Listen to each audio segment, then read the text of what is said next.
Bismillahirrahmanirrahim. Hello student, once again I'm Ilham Khan here with you, and today we have another topic. The topic is present indefinite tense.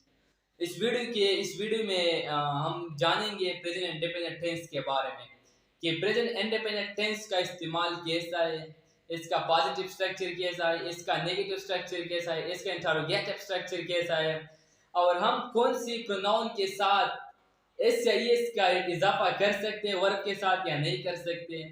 और इसके साथ साथ हम इसके example भी पढ़ेंगे। मैं आपकी एग्जाम्पल भी दूंगा।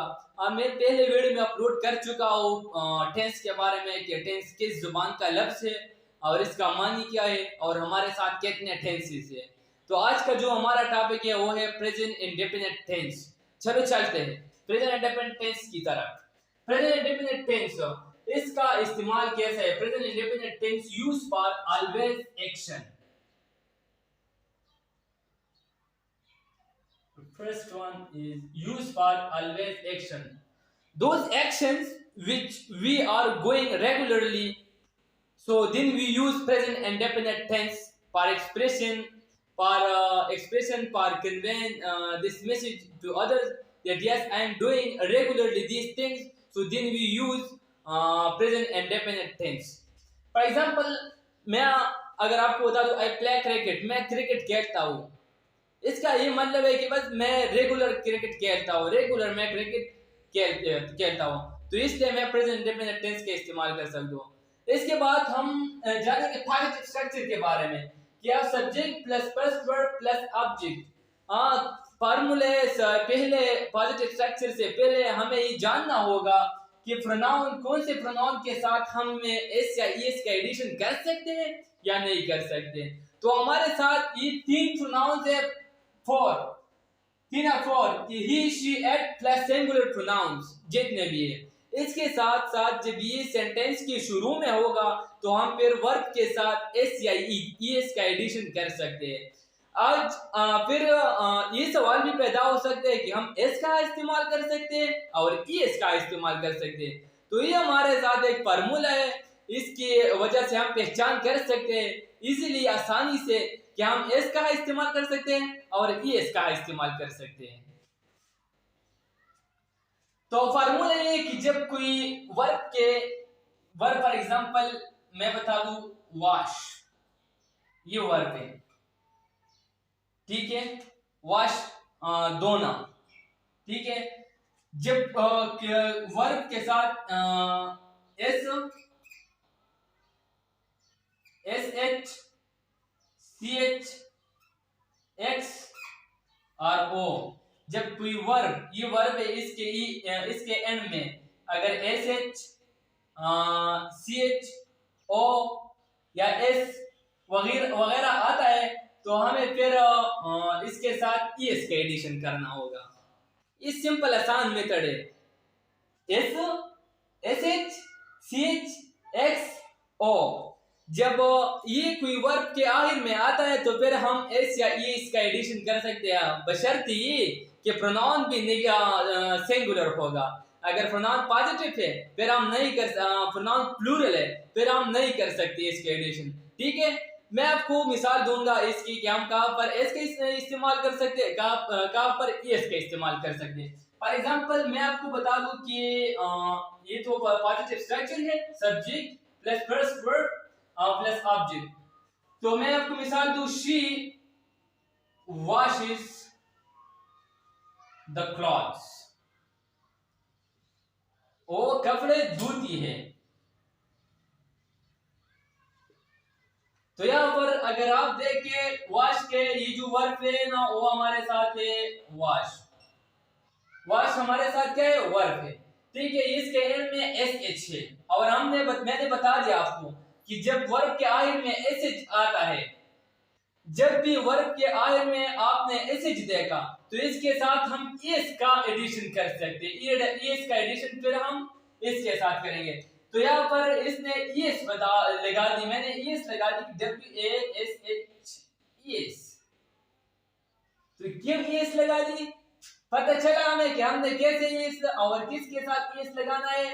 तो पता चल गया हमें कि जब कोई वर्ब के साथ आखिर में एस या एस सॉरी आहिर में S S H C H X या ओ आएगा तो हम इसके साथ ई एस का एडिशन करें, बशर्ते ये मैंने शर्त बता दी कि प्रोनाउन भी सिंगुलर होगा सेंटेंस के इब्तिदा में। ये वाला मैंने कहा आपको, ये शी जो है ना ये सिंगुलर है ना, शी सिंगुलर है, ही सिंगुलर है, इट सिंगुलर है, अहमद सिंगुलर है, अली सिंगुलर है, वहाब सिंगुलर है, ठीक है ना। तो फिर हम इसके साथ ये इसके एडिशन कर सकते हैं। अगर इसके साथ फिर मैं बता दूं कि अहमद, मैं ये थोड़ा क्लियर कर दूंगा कि अगर दूसरे एग्जांपल दूंगा आप लोगों को एस के एडिशन वाले को, क्या आपको समझ पूरी समझ आ जाएगी कि हम एस का इस्तेमाल कर सकते हैं और ये इसका इस्तेमाल कर सकते हैं। फॉर एग्जांपल ये है कि अहमद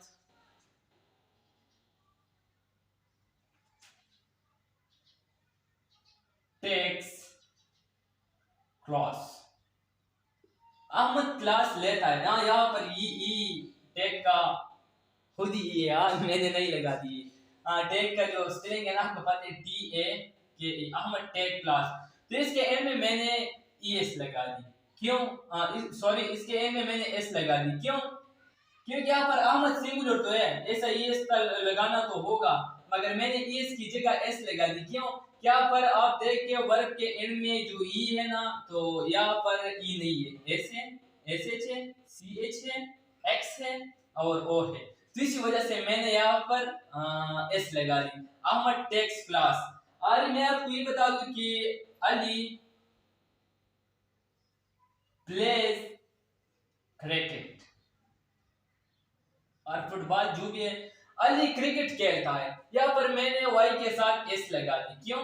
यहाँ पर अगर आप रूल देखे, अगर आप वो अल्फाज जो आपको दिए गए हैं आप देखे हो, S H A, C H A, X है, ओ है और एस है, तो यहाँ पर एंड में वाई जो है ना वर्ब के, वो यहाँ पर नहीं है, तो इसी वजह से हमने सिर्फ एस लगाना है इसके साथ, प्लेस, अहमद प्लेस क्रिकेट।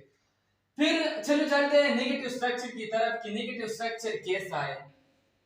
यहाँ पर जो नेगेटिव स्ट्रक्चर है ना, सब्जेक्ट होगा डू या डज हम लगा देंगे, फिर इसके बाद नॉट लगा देंगे और फिर फर्स्ट फॉर्म ऑफ वर्ब लगाएंगे और फिर ऑब्जेक्ट। मैं आपको मिसालें देता हूँ।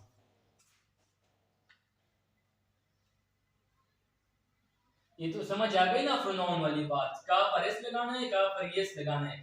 जिसको समझ आ गई कमेंट करके यार मुझे समझ आ गई और एग्जांपल भी मुझे दो, ठीक है।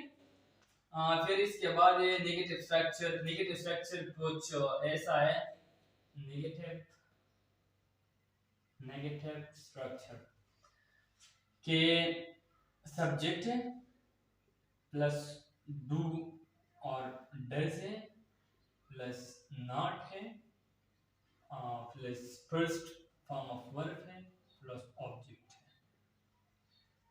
ठीक है। फॉर एग्जांपल मैं बता दूं अहमद,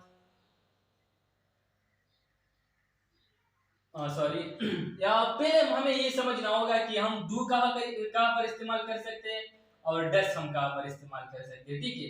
तो डू जो है वो हमें प्लूरल के साथ I we you they and plural के साथ plural plus I we you and they, ठीक है। और फिर इसके साथ साथ डस हम किसके साथ इस्तेमाल करते हैं, कौन से प्रोनाउन के साथ, तो ये he she it plus singular pronouns.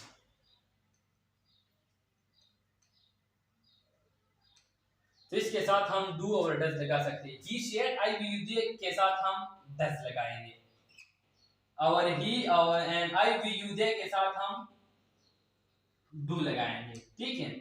तो चलो मैं आपको मिसालें दूंगा, अब ये खुद ही कमेंट में पांच पांच मिसालें देना है मुझे नेगेटिव स्ट्रक्चर की, प्रेजेंट डेफिनिट टेंस की, ठीक है। मैं आपको मिसालें दूंगा नेगेटिव स्ट्रक्चर की और डू और डज के इस्तेमाल दोनों का इस्तेमाल करूंगा, ठीक है। यहाँ पर कि Ahmad does not play cricket and they don't do not take class. ठीक है, यहाँ पर डस का इस्तेमाल मैंने क्यों की, क्योंकि सिंगुलर है और मैंने कहा कि सिंगुलर जब आती है इब्तिदा की सेंटेंस में, सेंटेंस की इब्तिदा में सॉरी, तो आपको पता चला, मैंने कहा कि सिंगुलर जब आएंगे ना प्रोनाउन, तो आपको इसके साथ एस से एस के एडिशन करना होगा। ठीक है, तो यहाँ पर हमने डस लगा दी, एस के एडिशन की, क्योंकि यहाँ पर ओ है और रूल में ओ था, ये वाला हो, अंग्रेजी वाला हो, उर्दू वाला हो नहीं, और यहाँ पर होता है जब कोई ओ आती है ना, तो हम इसके साथ इस का इस्तेमाल फिर इस के एडिशन फिर करेंगे। ठीक है, और इसके बाद मैंने लिखा है they do not take class. ठीक है, तो ये डू का इस्तेमाल है नेगेटिव में, ये डस का इस्तेमाल है। नेगेटिव स्ट्रक्चर आई होप कि समझ आ गई। फिर इसके बाद हमारे साथ आईडी वाला स्ट्रक्चर है प्रेजेंट इंडिपेंडेंट टेंस का इंटरोगेटिव स्ट्रक्चर। ठीक है, चलो चलते हैं इंटरोगेटिव स्ट्रक्चर के बारे में बातें करते हैं। मैं आपको ये भी क्लियर कर दूंगा, और मैंने बहुत आसान अल्फाज में की आपको समझाने की कोशिश की। आई होप कि आप सबको क्लियर हो गई। ठीक है, फिर इसके बाद है इंटरोगेटिव स्ट्रक्चर।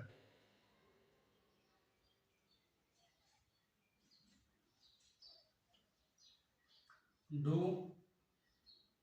और डस, ये जो हेल्पिंग वर्ब होती है ना, वो इंटरोगेटिव में सेंटेंस की इब्तिदा में आती है। ठीक है, डू और डस प्लस सब्जेक्ट प्लस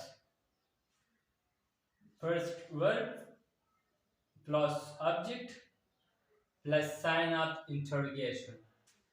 मैं आपको मिसाल दूंगा। मिसाल नंबर 1 जो है ना, ये है कि डज अली टेक क्लास। और दूसरे वाला एग्जांपल जो होगा, इसके बाद है डू दे प्ले क्रिकेट।